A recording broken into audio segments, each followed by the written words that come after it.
ও মাই god, Soumya সরকারের এ কেমন batting তাণ্ডব! এক ওভারে রীতিমতো দুটি বিশাল ছক্কা হাঁকিয়ে হারালেন বল। দর্শক, বিস্তারিত জানতে পুরো ভিডিওটি না টেনে সম্পূর্ণ দেখুন। দর্শক, আজ বিপিএল এ ঢাকার বিপক্ষে মাঠে নেমেছে বরিশাল।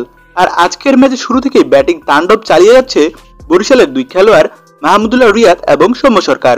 আর আজকের ম্যাচে 13তম ওভারে যা ঘটল তা ছিল সত্যি অবিশ্বাস্য। 13তম ওভারের প্রথম বলে সজোরে একটি ছক্কা হাঁকান সৌম্য সরকার। ছক্কাটি ছিল প্রায় 92 মিটার লম্বা। ঠিক তারপরে তথা সেই ওভারের চতুর্থ বলে আরো একটি দুর্দান্ত ছক্কা হাঁকান সৌম্য সরকার। সেই বলটি ডান দা ট্র্যাকে এসে সজোরে ছক্কা হাঁকান এবং সেটি ছিল 98 মিটার এবং বল খুঁজে পাওয়া যাচ্ছিল না। দ্বিতীয় ছক্কাটি মারার পর প্রায় 2 মিনিটের মতো খেলা বন্ধ থাকে, কারণ মাঠের কোন প্রান্তে গিয়ে বলটি যে পড়েছে সেটা বোঝা যাচ্ছিল না এবং এক পর্যায়ে দেখা যায় খেলোয়াড়দের মাঝখান থেকে কেউ একজন বল দেয়। তবে এক ওভারে দুইটি বিশাল ছক্কা হাঁকিয়ে রীতিমতো হইচই ফেলে দিয়েছিল সৌম্য সরকার। সৌম্য সরকারের কাছ থেকে এমন ব্যাটিং তাণ্ডবই প্রত্যাশা করে তার ভক্ত সমর্থকেরা।